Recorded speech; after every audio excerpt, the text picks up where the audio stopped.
Hi everyone, it's Stacy from PeonyLaneDesigns.com. Have you subscribed to the channel yet? If not, click the little blue button. Don't forget to click the subscribe button, comment down below, like this video, and click the bell icon to be notified. We're back in the she shop today. Well, I'm still in the she shop. I've been working on dyeing eggs. You saw the one video where he dyed the wooden eggs, and the results were unexpected. If you haven't watched that video, go watch that video, and then you can come back to this one. But at the same garage sale where I purchased the wooden eggs, I picked up these for cardboard or paper eggs. And we're going to try those in the RIT dye baths, which part of me is concerned that these are just going to like come apart. It could happen. But the other part of me wants to know what the dye is going to look like on these. So we're doing it. So a lot of times I just get curious and I have to know. And for 50 cents, I'm willing to take a chance to give it a try. Worst comes to worst, I'll reuse this cardboard carton to put some eggs in that I already have to sell. And package them up and use that as a box to display, sell some stuff. But Easter is coming. Easter's coming. And for me in the retail business, Valentine's Day does not sell well. So I'm skipping it. I usually do. If I have a few heart things here and there, I'll put them in. But I don't go crazy making a Valentine's Day display because it doesn't sell for me. And it does, Easter does sell. Easter sells like gangbusters. So if I want to start doing Easter early, who's to tell me I can't? The next sale is February anyway, which is our sweetheart sale. We have a clearance sale. But I can have a few items in there that are not clearanced. Paper stands. I don't need the paper stands. We're not going to use the paper stands. There they are. So these are like little cardboard, and you can see they're sectioned together. This is my concern, is that those little sections are going to come apart. They're just like craft paper eggs. But this will be a nice display if it does fall apart. So let's just set that aside. I'm going to take, here's why I want to do this. I had spilled some dye on the paper that I was working on, and the colors came out cute. So I'm like, do we give it a try on some paper eggs? And I thought, well, why the heck not? I paid 50 cents for them. Let's give it a try. I don't think I'm going to use the red, the scarlet that I had been using, because I had the hot pink one that turned out really intensely, colorfully beautiful. And I'm going to do that instead. So let me get you switched around. The wooden eggs are still here. You can see all my dye baths, and we'll start dyeing the paper ones. And I might do them one at a time, just so that I don't, if it does start to unravel, we don't lose all of them. Sometimes I'm smart. I don't want to get ahead of myself, because I mean, we can always brush them to keep them from like completely unraveling, but I don't know that they will unravel. Let's just try it my way first, okay? All right, you can see I still have these drying here. And I'm just gonna plop it right in this one. This is the hot pink. Ooh. Which I don't think it needs to soak very long because it's paper. I'm hoping this works.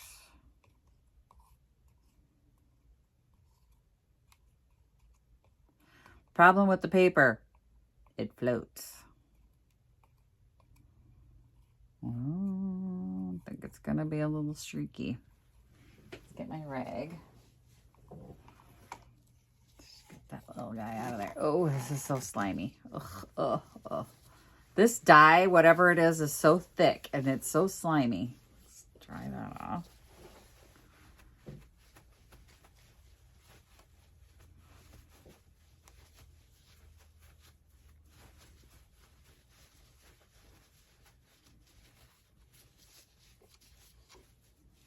Okay, it didn't unravel and it's super duper pretty. The color is more even than the wood. It's still not as even as you, I mean, it's a little hinky. We'll see when it dries what happens, but oh shoot. Maybe I do need the paper. Okay. All right, we need to get a place to dry them. Hang on. Oh, fine, we're using the paper stands. Okay.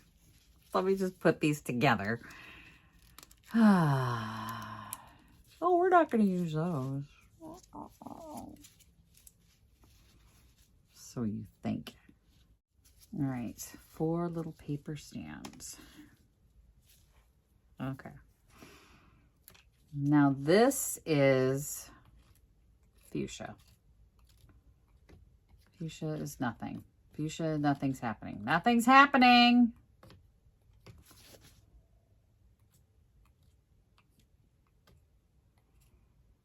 Well.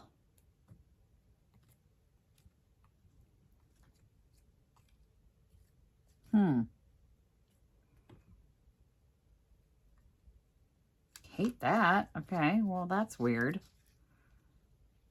Put it in there then.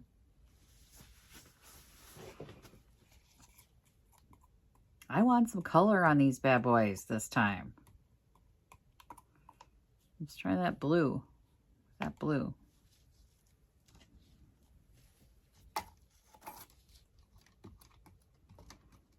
Get in there, blue.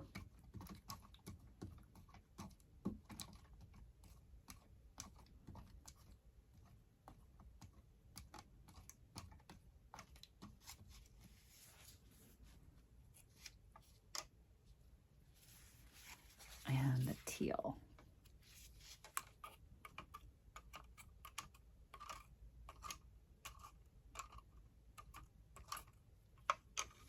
What is happening?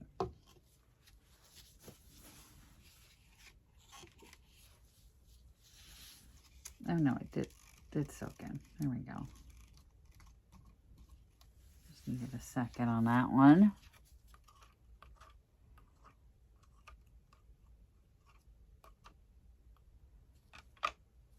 Give that a second. All right, let's let them soak for a minute. This one I don't think needs it.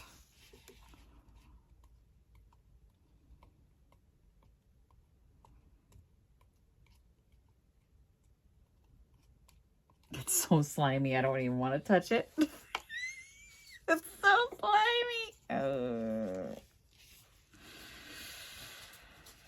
Like touching blood. It's kind of gross. It's kind of gross.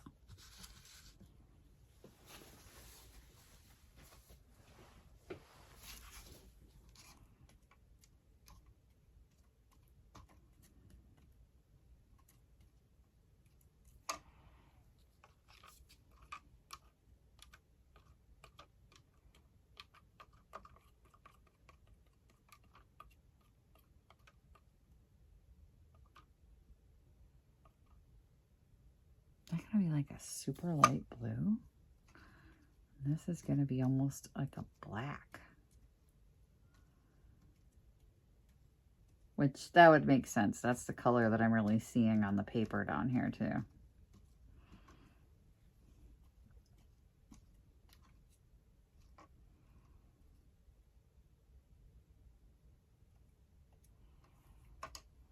So far, this is winning. This is my favorite on the wood and the paper.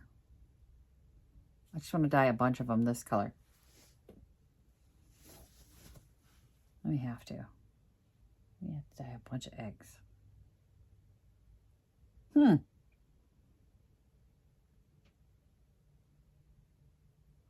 I'm not going to lie. Plaid is not my favorite craft company. It has let me down on multiple occasions, but in this instance, this dye is amazing. It's beautiful. This is beautiful. Way to go, Plaid. credit where credit is due. Huh.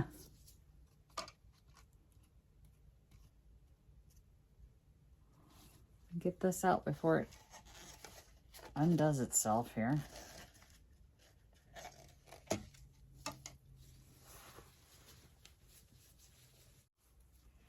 Huh. I feel like that's ugly.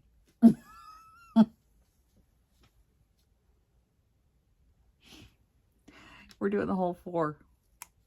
I'm done. It was a fun experiment, but now we're going to do all of them. I should, if I want to do more of these, if you wanted to do more of these, I would buy the plaid die. Let me show you again what it was. It's called Ultra Die. It's Plaid Folk Art, which has never been one of my favorite brands or products. I feel like on many, many, many occasions, Plaid has let me down. And this time I'm saying I would buy more of this dye. For real, I'm going to see if they have different colors available still, or if this product's even made, but because I don't know where I got this. I don't see a thrift store sticker. It could have been a garage sale. But this is incredible. It says it dyes wood, natural fibers, and you can brush it on. I'm loving it. I'm absolutely loving it. This I would get again. The RIT dyes are hit and miss, whether or not you're going to get the results you're looking for. Let's just do all 4 of them in the fuchsia. You know what? The aquamarine decided that it was going to do a good job, so we're going to use that one. We're just going to have a weird 3-in-1 situation here. But that's okay. It's where the love is, the imperfections. And here they are all dry. So even with that one blue one, I still think they're super cute. Love this. It's hot pink is the color technically, but clearly this isn't a hot pink. It turns out very purple, and I love it. And I love it. And I actually like the one oddball. I'm going to shrink wrap it and put a ribbon on it like I'm going to do with the other ones. And I don't know if this needs any grass in this one. It's a different container, but super duper cute. So little fun project. Maybe I don't know, on the other ones. I've got more. I've got more eggs. There's more coming. Maybe I'll decoupage on some of them. Who knows? But I do love this. This is my favorite. This looks like an Easter egger, like a blue egg. I don't know. I kind of want to keep these. Thanks for watching, you guys. Happy chunking. Bye. Visit my blog, peonylanedesigns.com, for more tips, tricks, and inspiration. Thanks for watching, everyone. If you like this video, please give it a big thumbs up. Don't forget to subscribe and click the bell icon so you'll be notified of new videos. I post every week DIY tutorials and, of course, more junkin' videos.